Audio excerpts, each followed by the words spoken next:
Programımız kaldığı yerden tüm hızıyla devam ediyor. Şimdiki misafirimiz medikal estetik hekimi Doktor Saliha Sönmez Ateş. Hocam hoş geldiniz. Hoş bulduk. Nasılsınız? Çok teşekkür ederim, sağ olun. Hocam gençlik aşısı nedir? Ne kadar popüler bir konu değil Evet. mi? Her yerde duyuyoruz gençlik aşısı, Gençlik gençlik aşısı. aşısı. Aslında çok da haksız değiller elbette. Gençlik aşıları çoğunlukla içinde polinükleotitler ya da peptitler ve hyaluronik asit içeren bir takım enjektabl ürünler. Evet. Niye gençlik aşısı? Çünkü bu polinükleotitler ya da peptitler ve hyaluronik asit cilde enjekte edildiğinde hücrelerin yeniden yapılanmasını hızlandıran, canlı hücre yapımını tetikleyen ürünler. O zaman da ne oluyor? Cildimiz son derece ciddi bir hızla canlanıyor, gençleşiyor ve bu da onun yüzeyindeki sorunlarından kurtulmasına yardımcı oluyor. Bazı ürünler sadece cildin daha canlı görünmesini sağlarken bazıları leke tedavisi, ince kırışıklık tedavisi gibi konularda da etkili ve elimizi güçlendiren ürünler. Gerçekten gençlik aşısı diye tabir Cildi etmekte gençleştiriyor çok gerçekten. haklıyız. Kesinlikle. Hocam peki gençlik aşısının mezoterapiden farkı nedir? İçindeki ürün aslında teknik mezoterapi. Mezoterapi öyle güzel bir kavram ki siz tabii çok uzun zamandır tanıştığımız için biliyorsunuz. Ben mezoterapiye gönül vermiş bir hekimim. Mezoterapi müthiş bir kavram. Bir sürü şeye mezoterapi aslında. PRP diyoruz, mezoterapi aslında. Leke tedavisi diyoruz, mezoterapi aslında. Saç diyoruz, mezoterapi aslında. Ama gençlik aşıları da böyle. Aslında teknik olarak mezoterapi.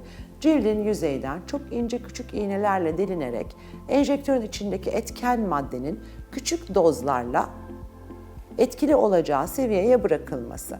Yani biz ağızdan da bir takım peptitleri alabiliyoruz, hyaluronik asit alabiliyoruz. Fakat bunlar önce midede bir güzel parçalanıyor, oradan dolaşıma katılıyor, oradan karaciğerde, böbrekte, vücudun ihtiyacı olan daha geniş alanlar. Çünkü beyin diyor ki bir dakika dur bakalım cilde sıra gelene kadar oho Vücudun senin her yeri. eklemler gitmiş. Dur bakalım önce bir oralar diyor ve cilde gelene kadar elde bir şey kalmıyor. Ama bu uygulamalarda, mezoterapi temelli uygulamalarda biz ihtiyaç duyulan maddeyi ihtiyaç duyulan yere çok küçük dozlarla bırakıyoruz. Dolayısıyla ortaya çıkan etki maksimum ve yan etki oluşturamayacak denli küçük dozlar, müthiş bir sonuç. O yüzden evet aslında bir mezoterapi ama içerik klasik mezoterapilerden çok farklı ve üründen ürüne de farklı. Hepsi gençlik aşısı mı? Evet, hepsi gençlik aşısı. Pür polinükleotit içerenlerde, polinükleotitlerle beraber hyaluronik asit içerenlerde, içinde polinükleotit olmayıp da sadece peptit ve hyaluronik asit olan da ya da peptit, hyaluronik asit, vitamin, mineral, amino asit olan da. Etkinlik veya ihtiyaç hastanın yaşına, sorununa, hekimin alışkanlıklarına bağlı olarak değişiyor. Biraz enjekte etme seviyelerimiz, derinliklerimiz farklı burada. Biraz daha o yüzden gençlik aşısı uygulamaları klasik mezoterapiye göre daha az acıyor. Aslında hasta açısından baktığımızda bence en büyük artılardan bir tanesi bu. Çünkü acı kesinlikle insanı çok geri tutan bir durum. O kadar rahat uygulaması ki derinlikten dolayı hasta çok rahat ve konforlu oluyor. Çoğunlukla uygulama araları daha geniş. Dolayısıyla protokole uyma konusunda bir kolaylık var ve etkinlik çok yüksek. Çünkü çoğu çok zengin içerikler. Yine teknolojinin gelişmesiyle beraber bize bu saflaştırılmış bir takım ürünleri sunabilme kapasitesi ya da eskiden de kullandığımız nem veren hyaluronik asitlerin yerine sadece nem vermesini değil, bağ doku arasındaki boşlukları da doldurabilecek molekül büyüklüğünü sağlayabilmiş olması hem yüzeyi hem derini tedavi etme şansı tanıdığı için gençlik aşıları son derece özel bir yer tutuyor mezoterapi uygulamaları arasında. Hocam şimdi yapılan bölge yüzümüz ya da dekoltemiz ya da el üstümüz. Bunların seans sayısı var mıdır? Belli aralıklar. Az önce küçük bahsettiniz ama biraz hızlı geçtiğimiz için evet, ayrıca sormak istedim ben. Yılda kaç kez öneriyorsunuz? Bir de araya küçük bir daha soru soracağım size. Yüze yapılanla dekolteye ya da ele yapılan o gençlik aşısının içeriği aynı mı yoksa yapılacak yere göre mi değiştiriyorsunuz içeriklerini? Yapılacak yere göre sadece göz altında değişebiliyor. Gözaltı için özel ürünleri var pek çok gençlik aşısı türünün. Ama yüz bölgesi, boyun, dekolte ve ellere genel olarak aynısını uyguluyoruz. Tabii ki orada uygulama miktarlarımız değişiyor.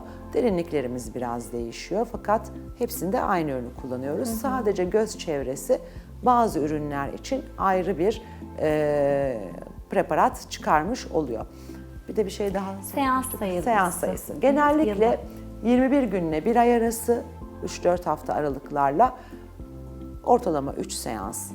Hasta çok gençse 2 de olabiliyor. Biraz daha sorunlar fazlaysa 4 de olabiliyor ama ortalamada 3 seanslık bir kür uyguladıktan sonra 3-6 ayda bir tek bir seansla idame tedavisini öneriyoruz. Göz altında da mı aynı süreç? 3 seans yapıyoruz. Göz altında da genellikle 3 seans ama daha iyi bir gözaltı ise 2 seans da çok yeterli olabiliyor. Orada çünkü amacımız göz altına bir aydınlık vermek. Toksin uygulamalarıyla ortadan kaldıramadığımız buralarda ince kalıyor. kırışıklıkları Toksin ortadan yapılıyor. kaldırmak. Bazen bazı cilt gözaltı dolgusuna hiç uygun değildir.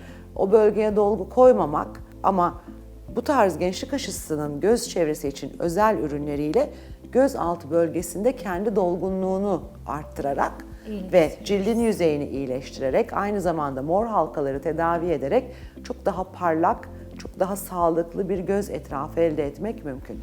Hocam peki yüz dışında özellikle boyun, dekolte, eller gibi bölgelerle ilgili uygulamalarınızdan bahseder misiniz gençlik aşısının?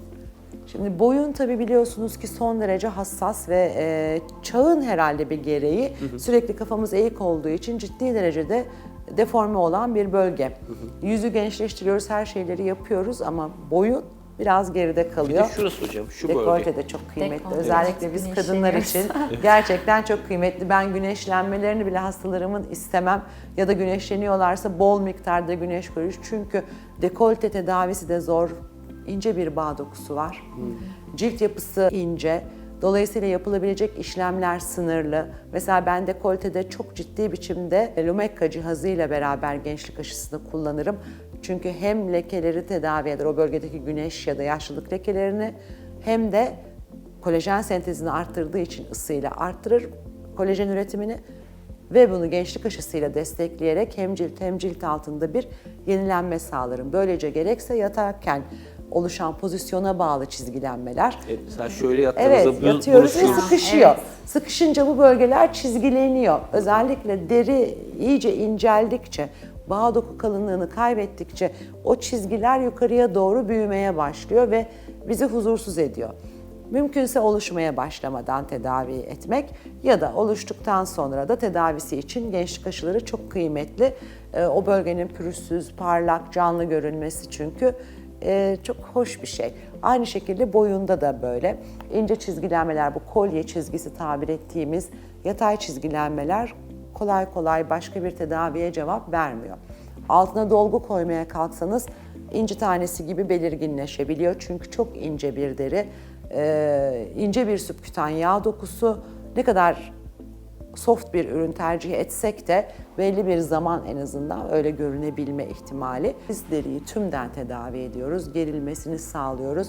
Hatta bağ dokuyu iyileştirdiği için o çizgilerin altında bir kalınlaşma ve daha pürüzsüz bir boyun ve dekolteyi elde edebiliyoruz. Dolayısıyla orada da seans aralıklarımız yine 3-4 hafta.